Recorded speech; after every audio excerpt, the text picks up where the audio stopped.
kejujuran itu kan sebetulnya salah satu karakter ya yang perlu ditanamkan sejak dini gitu ya kepada anak. Tidak hanya kejujuran ya, pasti kan tanggung jawab, kerja keras gitu ya. Kemudian juga disiplinan. Jujur itu adalah bagian dari pemenuhan hak anak untuk dapat tumbuh kembang dengan baik. Dan siapa yang harus memberikan? Yang harus memberikan adalah orang tua, kemudian guru, masyarakat, hulu hilir semuanya harus paralel. Untuk menjadi generasi unggul dan cerdas. Majulah, majulah, Ikatan Dokter PAUD Indonesia. Bersatulah, Ikatan Dokter PAUD Indonesia. Indonesia jaya selamanya. Di sebuah taman yang penuh keceriaan, tinggal anak kancil yang baik hati dan jujur bernama Dito. Suatu hari, Dito menemukan kantong yang berisi permen. Dito ingin segera menyimpan kantong permen itu di rumahnya. Tapi dia ingat pesan ibunya bahwa dia tidak boleh menyimpan barang-barang yang bukan menjadi miliknya. Mbak Latri, maaf kan kita mau mulai nih acara tayang YouTube. Yuk kita mulai dulu deh. Lagi asik-asik dengar cerita. Ayo kita mulai saya dulu juga deh. baru tahu ini karangan Rika Sa'diah, mitra kerja saya. Iya. Kita mulai ya. Iya. Hai, halo.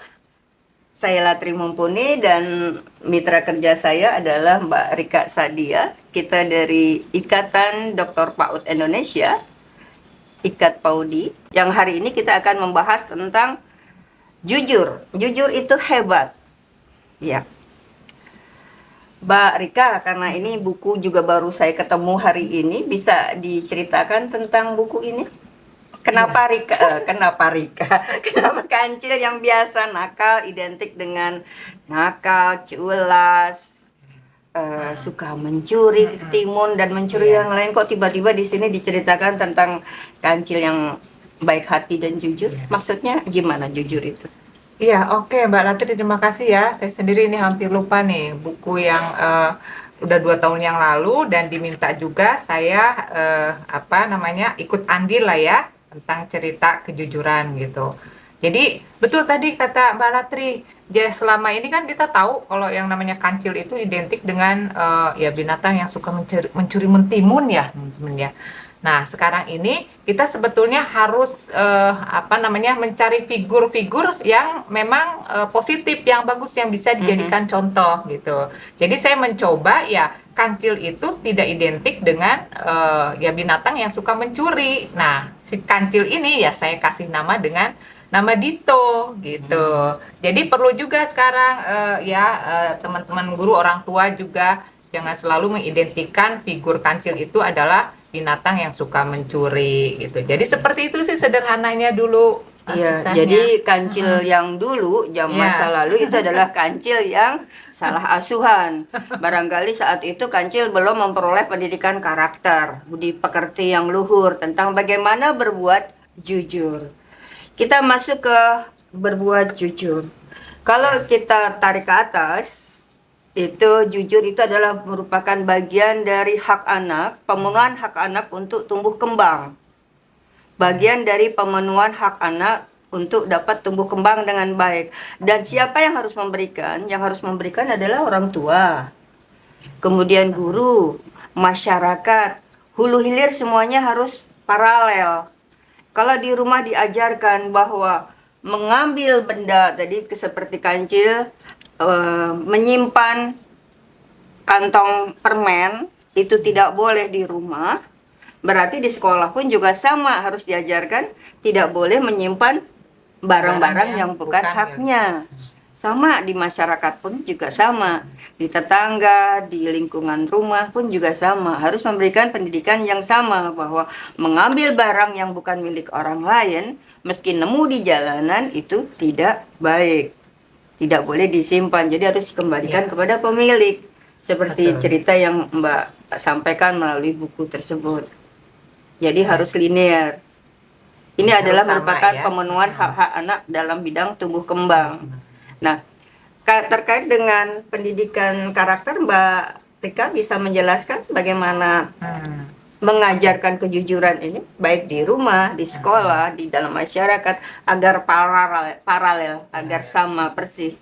Jadi tidak di rumah diajarkan tidak boleh mengambil menyimpan barang milik orang lain, tapi di mungkin neneknya, kakeknya ataupun di dalam masyarakat nggak apa-apa kalau nemu boleh diambil. Ya. Nah, jadi supaya anak nggak bingung gitu gimana? Ya, oke, baik Mbak Latri, menarik ya tadi yang dijelaskan Mbak Latri. Jadi memang kejujuran itu kan sebetulnya salah satu karakter ya yang perlu ditanamkan sejak dini gitu ya kepada anak. Tidak hanya kejujuran ya, pasti kan tanggung jawab, kerja keras gitu ya. Kemudian juga disiplinan. Tapi tema hari ini kan tadi diawali dengan kancil tadi ya, yang si Kancil yang namanya jujur ya. kancil yang jujur dan namanya kancil itu kebetulan Dito gitu ya.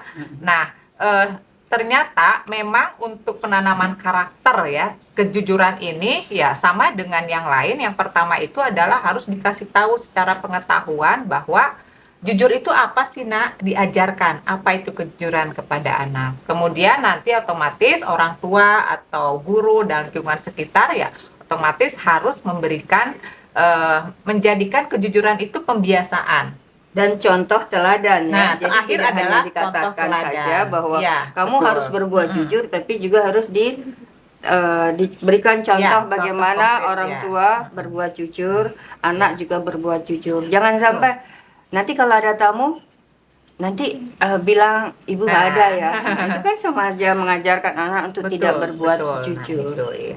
Ya. Jadi harus betul dikasih tahu, kemudian kita menjadikan kejujuran itu pembiasaan dan kita sendiri harus menjadi teladan dan Iya. model bagi anak. Kalau William Corsaro dan juga dalam teori web teori dan juga Uri Bronner itu Ya. dalam teori dukungan ekologi sosial adalah bagaimana kita membentuk komunitas-komunitas baik di dalam lingkungan keluarga, sekolah, rumah, bahwa semuanya harus sama-sama memahami tentang pendidikan karakter. Bagaimana menyelenggarakan, bagaimana memberikan contoh teladan bagi anak-anak agar berbuat jujur.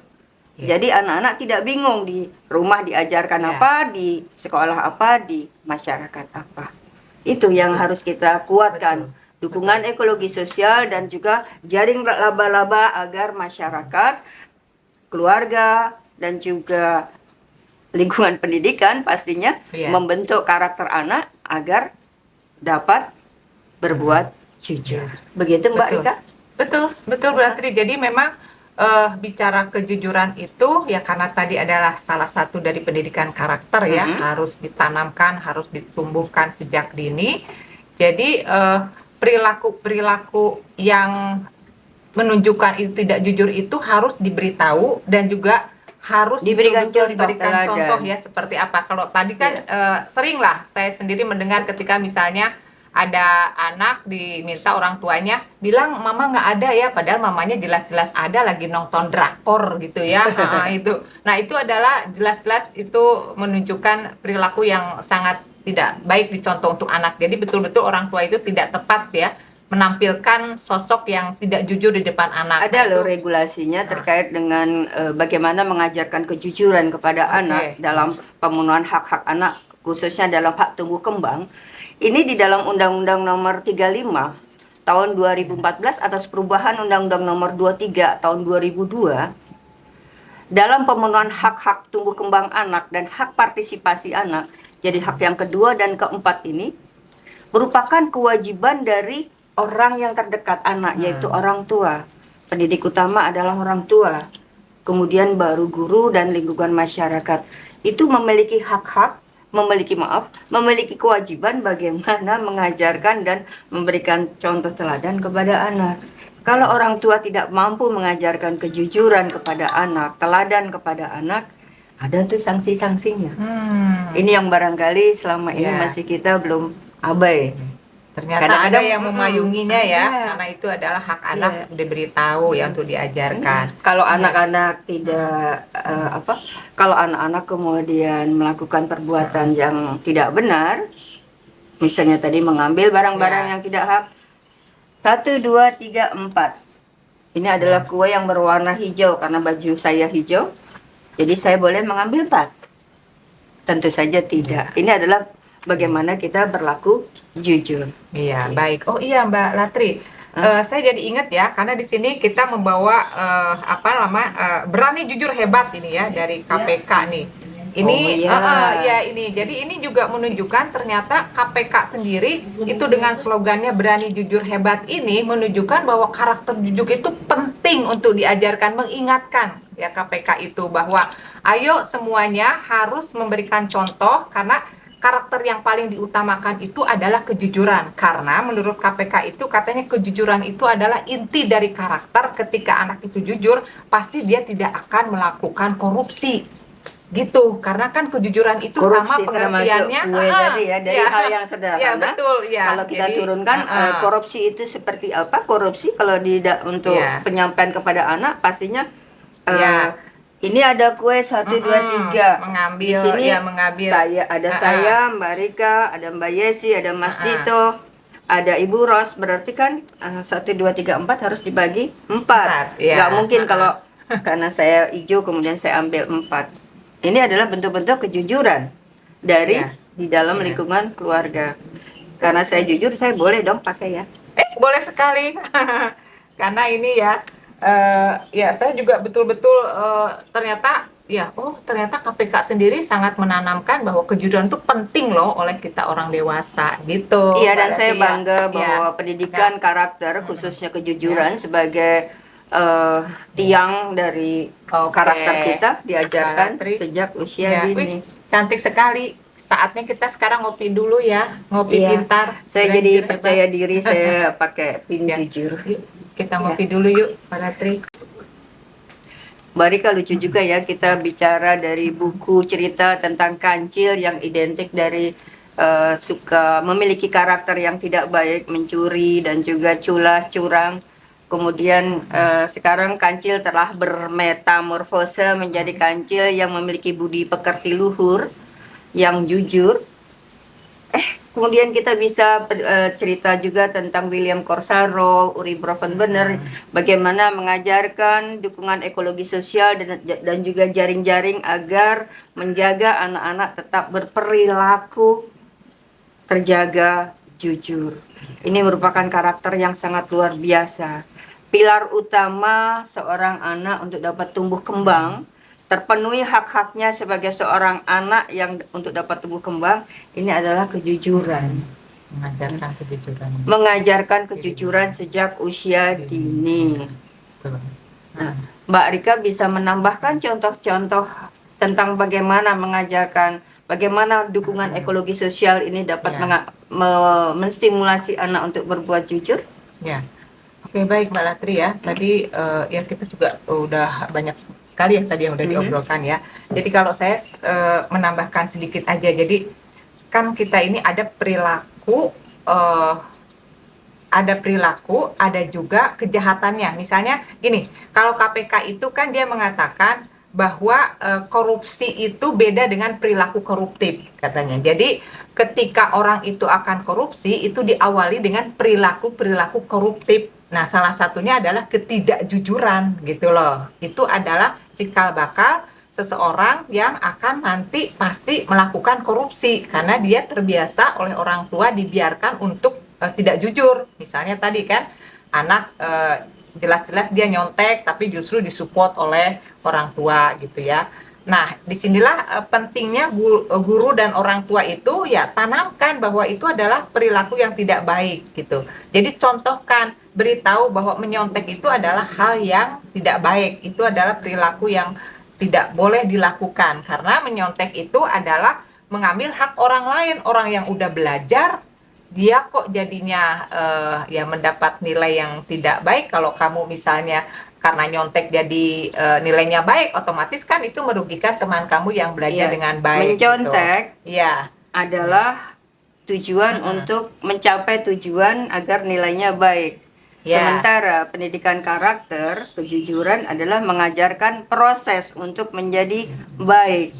Jadi bukan lagi tujuan nilainya harus 10, tapi adalah proses untuk menjadi baik. Ini adalah merupakan satu hal yang utama. Betul. Jadi orang Ya. tua pun juga sama-sama ya harus Ya. belajar Ya. untuk dapat menanamkan kebaikan-kebaikan kepada Ya. anak. Jadi memang gini sih, Mbak Latri, Termasuk ya, rakus, tamak. iya, itu perilaku-perilaku yang betul-betul ya tidak baik itu merupakan cikal bakal mereka nanti melakukan hal-hal yang tidak baik ya. Salah satunya adalah korupsi tadi Ya, gitu loh. kalau kita turunkan kepada anak-anak, korupsi itu apa? Contohnya kalau kita makan, kalau dibiasakan di rumah makan itu secukupnya, jadi anak-anak mengambil sendiri, bukan orang tua mengambil makanan untuk Ya, anak, tidak mengambil berlebihan, sesuai dengan kebutuhannya, kemudian piringnya habis, salah. Makanannya habis. Nah, itu adalah merupakan salah satu bentuk bagaimana mengajarkan kepada anak untuk bertanggung jawab atas makanan yang diambil dan kemudian dihabiskan. Ya. Sehingga mencukupi untuk dirinya sendiri, anak jujur pada dirinya sendiri. Sehingga pada saat anak-anak dibawa ke kondangan juga sama. Yang diundang adalah ayah ibu. Kemudian membawa anak-anak. Ini orang tua juga mengajarkan ketidakjujuran kepada anak. Membawa anak-anak, yang diundang adalah ayah ibu. Membawa anak-anak artinya adalah beban kos bagi yang mengundang. Dan kemudian sering kita temui bersama, mengambil makanan di luar porsi yang sewajarnya. Akhirnya bersisa dan diletakkan di mana-mana. Ini adalah merupakan salah satu benih-benih perilaku korupsi. Betul. Karena mengkorupsi makanan-makanan yang terlalu banyak. Walaupun tidak dimakan, tapi justru itu merupakan bibit-bibit scarcity syndrome. Bahwa pada saat melihat makanan berlebihan, bukan mengambil secukupnya, tapi mengambil sebanyak-banyaknya. Itu adalah satu perilaku yang nantinya setelah dewasa, ataupun nanti terbawa sampai dewasa, menjadi tamak, menjadi rakus, kemudian mengambil banyak yang bukan menjadi haknya. Ini adalah perilaku korupsi. Saya mungkin ini baru keingetan terkait dengan lampu merah, misalnya menyerobot lampu merah, itu kan juga sebetulnya yang bisa dicontohkan kepada anak bahwa kita tidak boleh menyerobot lampu merah, gitu ya, mengajarkan bahwa ya kalau lampu hijau baru boleh kita jalan, kalau lampu merah ya berarti kita stop, gitu ya, karena kita akan merugikan orang lain dan akan membahayakan orang lain. Nah, itu adalah salah satu contoh juga mengajarkan kejujuran kepada anak. Ketika misalnya pengalaman dulu anak saya masih kecil ya, tanpa sengaja saya mendengar gitu, bilang ibunya nggak ada padahal dia lagi nonton drakor gitu ya, bilang mama lagi nggak ada gitu ya, padahal lagi lihat, atau ada tapi tetap lagi tidur katanya, padahal dia sebetulnya lagi nonton drakor. Nah, itu juga adalah contoh-contoh perilaku yang tidak jujur ya, yang perlu kita ya tidak bolehlah dicontohkan kepada anak, sehingga nanti anak kalau udah melihat seperti itu kan pasti akan masuk ke dalam memorinya, sehingga ya perilaku memori jangka panjang ya, yang betul, akan makanya akan mendarah daging pada diri anak. Anak karakter ya. Gitu. Dan jadi juga ini itu loh Mbak Latri, memang kita ini betul-betul harus jadi panutan, modeling bagi anak, role model. Nah itu, dan itu kita mau nggak mau ya guru dan orang tua itu harus bersinergi. Ketika misalnya di sekolah itu lagi ditanamkan tentang ya tadi karakter kejujuran, ya otomatis harus dikomunikasikan, dilanjutkan di rumah.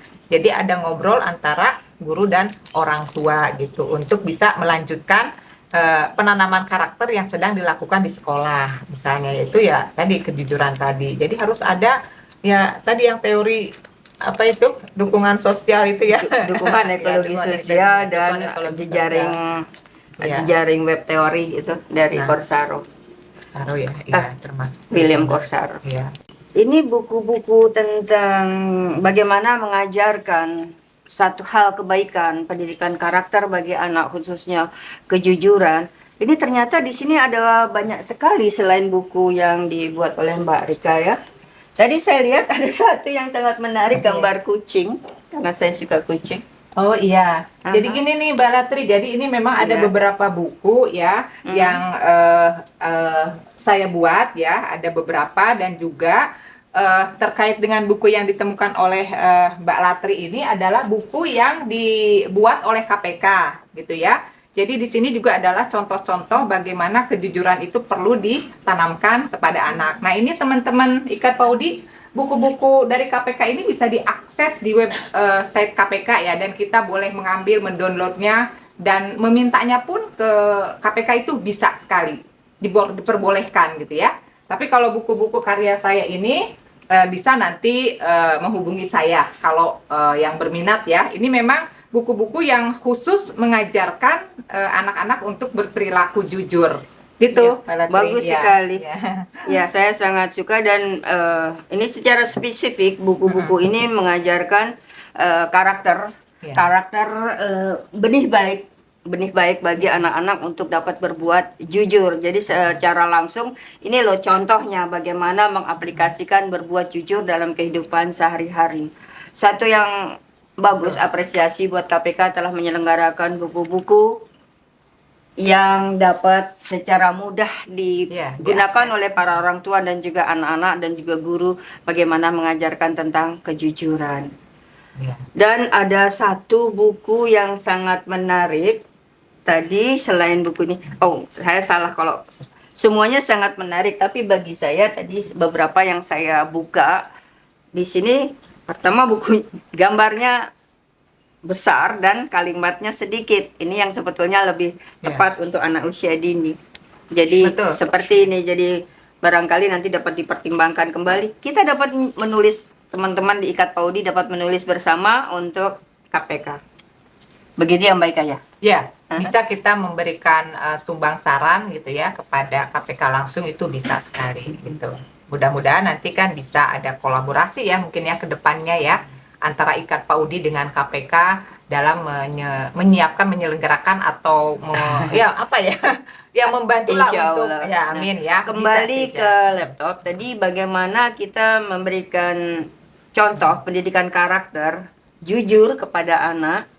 Bisakah Mbak Rika memberikan contoh-contoh teladan apa yang harus dilakukan orang tua, apa yang harus dilakukan guru, apa yang dilakukan oleh keluarga, apa yang akan dilakukan oleh masyarakat kepada anak-anak, khususnya anak usia dini, agar dapat berperilaku jujur. Karena selama ini kadang-kadang kita melihat kan di sekolah, anak-anak memperoleh tugas prakarya. Beberapa orang tua datang ke saya menanyakan tentang ada koran, ada ini, mau buat apa, buat clipping. Kenapa harus orang tua yang harus mencari-cari bahan-bahan untuk prakarya? Dan kenapa harus orang tua yang membuatkan? Cukup orang tua juga membuat, anak juga membuat. Jadi memberikan contoh itu lebih baik mungkin ya. Mbak Rika bisa memberikan contoh yang lain selain prakarya. Ya, itu ya. Jadi ternyata bukan hasil karya anak gitu ya, justru malah orang tuanya. Itu kan sebetulnya ya melatih ketidakjujuran itu orang tua seperti itu ya, berarti ya otomatis. Kalau contoh yang lain ya sebetulnya simpel ya, untuk anak usia dini itu ya tidak nyontek mungkin ya, kemudian juga jujur mengembalikan ketika diminta tolong untuk membeli telur misalnya ya, uang kembaliannya jujur dikembalikan kepada orang tua. Jadi ketika anak jujur mengembalikan uang kembalian itu perlu loh diapresiasi oleh orang tua loh, Bu Latri ya. Bagaimana cara orang tua mengapresiasi dan juga itu tadi, kalau anak membuat sesuatu, melakukan sesuatu, apresiasi dari orang tua itu satu hal yang utama, proses yang utama. Saya jadi ingat diskusi Ikat Paudi ngobrol pintar beberapa waktu yang lalu dengan Mbak Dia. Itu menyampaikan bahwa yang utama di sini adalah proses anak-anak menciptakan sesuatu, berkarya, dan juga berbuat jujur sesuai dengan kemampuan dirinya sendiri. Itu satu hal yang sangat keren terkait dengan bagaimana diskusi kita tentang kejujuran ini. Ya. Jadi betul ya, jadi apresiasi itu penting, tapi proses juga sangat penting gitu. Jadi kalau menurut saya sih dua-duanya penting ya. Jadi kalau misalnya tadi pengalaman Bu Latri bahwa justru kan yang namanya apresiasi itu justru kadang-kadang menimbulkan hal yang membuat anak-anak itu mengabaikan proses yang udah dilakukan, karena yang penting kan aku mendapatkan apresiasi gitu ya Bu Latri. Iya, yang penting ya tujuannya, nilainya. Orang tua juga kadang-kadang begitu. Iya, ketika misalnya nih anak melakukan kesalahan tanpa sengaja, dia menumpahkan air dalam gelas gitu ya Bu Latri ya. Nah, ternyata ketika orang tua itu melihat, itu langsung tidak perlu marah kepada si anak, tapi ajak anak itu komunikasi, ini siapa yang menumpahkan gitu kan. Sehingga anak itu ketika ditanya dengan cara yang halus, yang tepat, ya otomatis anak itu pasti akan melakukan hal yang positif, yaitu dengan jujur berkata bahwa ya aku tadi menumpahkan air ini Bu gitu ya. Udah jadi, nah dari situlah kita langsung mengapresiasi, oh kamu hebat, tapi sekarang kita cari solusinya nih, gimana ini air udah tumpah, yuk kita sama-sama lap. Jadi kita juga carikan solusinya ya. Jadi ketika memberikan anak apresiasi, sekaligus memberikan juga solusi ya, membantu atau mengarahkan membantu anak anak. untuk menyelesaikan Ya, atas apa yang udah kesalahannya. Jadi di sini tidak, di belakang kita ini ada lukisan yang sangat bagus. Ini katakan tadi Dito ya. Dito sedang bermain perahu ya. perahu layar yang dibuatnya dari kulit jeruk Bali dan di dalam Kayaknya ember, ada dan ininya ibunya deh. mengapresiasi bahwa ini adalah bentuk dari apresiasi ibunya kepada anak. Bisa ya dikaitkan dengan ini ya, bisa aja berarti ya. Oke. Jadi apresiasi kepada anak pada saat anak melakukan sesuatu yang bernilai jujur, itu merupakan satu hal yang utama dan harus disegerakan, jangan ditunggu nanti. Atau kadang-kadang orang tua berpikir bahwa kalau kita berikan apresiasi nanti dia sombong, nanti dia songong, biarin aja. Tidak, kita harus tetap memberikan apresiasi kepada anak, sekecil apapun nilainya. Kita berikan apresiasi. Kita melihat hal yang lebih positif pada diri anak, bukan lagi kepada kesalahannya, tapi adalah proses bagaimana dia belajar dari kesalahannya dan mau minta maaf atas kesalahannya.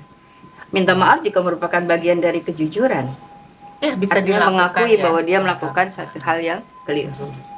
Jadi sebetulnya kan ketika anak itu juga ya salah satu untuk menanamkan karakter kejujuran anak itu juga ya bisa dengan menepati janji gitu. Karena kalau misalnya kita tidak menepati janji kepada anak, ya otomatis kita juga mengajarkan ketidakjujuran gitu ya, berarti ya. Jadi ya otomatis kita ini ketika misalnya memang sudah berjanji dan ternyata kita berhalangan, ya sampaikan kepada anak, ibu minta maaf, ibu tidak jadi mengajak kamu misalnya untuk jalan-jalan ke mall, tapi janji ibu akan mengganti di hari lain. Jadi disampaikan. Ketika kita berjanji ternyata tidak ditepati, ya kita berikan alasannya dan otomatis kita juga harus mengganti. Jadi tidak perlu diabaikan, biarin aja lah gitu ya. Karena anak juga nggak nanya. Nah itu hal-hal seperti itu kan. Kalau dan bisa orang tua dilakukan. juga satu hal yang wajar kalau meminta maaf kepada anak. Jadi anak-anak juga belajar.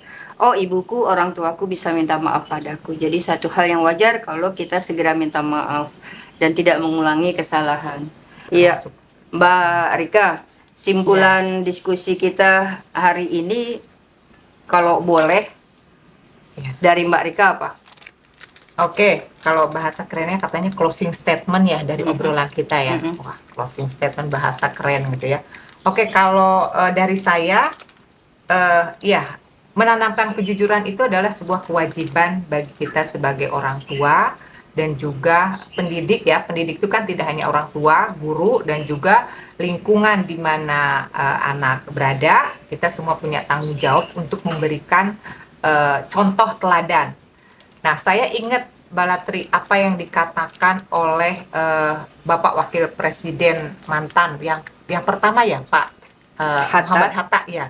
Dia kan mengatakan bahwa kurang cerdas itu bisa diperbaiki dengan belajar ya, dengan belajar. Kalau kurang terampil itu bisa ditambah dengan pengalaman ya, kalau nggak salah latihan. Tapi tidak jujur itu sudah sulit diperbaiki. Nah ini adalah statement yang bagus sekali untuk kita sebagai pendidik ya, orang tua dan juga mungkin guru. Ayo tanamkanlah anak kejujuran sedini mungkin. Karena ketika anak tidak jujur, ya itu akan membawa petaka juga bagi hidupnya kelak. Itu aja sih, Bu Latri ya. Ya, saya sependapat bahwa kejujuran adalah merupakan satu hal yang utama. Karakter utama bagaimana anak-anak dapat bertumbuh dengan sebaik-baiknya sebagai seorang anak. Dan juga bukan hanya bertumbuh sebagai seorang anak, tapi juga dapat berpartisipasi atas masa depan. Artinya dia mampu mengarahkan dirinya sendiri menuju masa depan yang lebih baik. Karena dengan kejujurannya tersebut. Satu hal terkait dengan multikulturalisme, tadi beberapa disampaikan dari Mbak Yasi dan Mbak Ros, bahwa penghormatan, penghargaan anak kepada perbedaan-perbedaan, latar belakang teman-temannya, kaya, miskin, hemat, boros, dan sebagainya, itu juga merupakan satu karakter yang baik untuk memupuk kejujurannya. Dia jujur, kekuatan saya, orang tua saya adalah ini. Kekuatan teman saya dengan kemampuan finansial ataupun kemampuan keberadaan hartanya adalah ini. Saya harus mengakui bahwa dia kaya dan saya keluarga yang sederhana. Sama juga, saya tidak memiliki buku yang bagus. Teman saya memiliki buku yang bagus.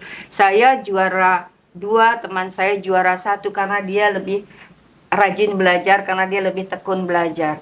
Saya juara bola nomor 3 karena saya kurang begitu banyak latihan. Teman saya yang juara 1 dan 2 lebih punya keterampilan karena banyak berlatih. Itu juga merupakan salah satu perilaku bentuk kejujuran. Bagaimana menghargai, menghormati kemampuan, kekuatan orang lain, dan bagaimana kita menguatkan diri sendiri. Terima kasih Mbak Rika. Kita Sama-sama. ngopi lagi. Ingat banget ini. Oh, iya. Terakhir saya ingin Jujur mengatakan, itu hebat. Ya, Ya. Mbak Rika, kita ngobrol panjang tentang Luar biasa dari ya, mulai buku Bang. cerita tentang kejujuran. Ini merupakan satu hal yang benih baik bagi kita semua. Jadi untuk selanjutnya kita minum kopi lagi. Kopi lagi dong. Iya, karena memang ngobrol pintar bersama Ikat Paudi ini akan selalu tersedia kopi. Ngobrol pintar Ngobrol bersama pintar Ikat bersama Paudi. Ikat Paudi. Luar Dan biasa. jangan lupa like dan subscribe. Komen juga. Oh iya, komen itu satu hal yang utama. Komen apa yang paling baik, tematik apa yang Bapak Ibu inginkan. Nanti kita akan coba diskusikan sehingga dapat kita tayangkan di episode yang mendatang. Terima kasih. Mari ngobrol pintar bersama Ikat Paudi.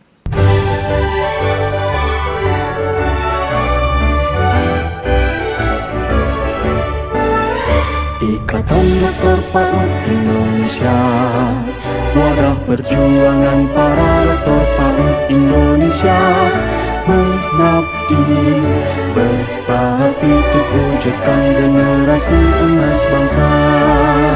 Ikatan Dokter PAUD Indonesia, kuatkan kompetensi sumber daya yang berbineka tunggal ika untuk menjadi generasi unggul dan cerdas.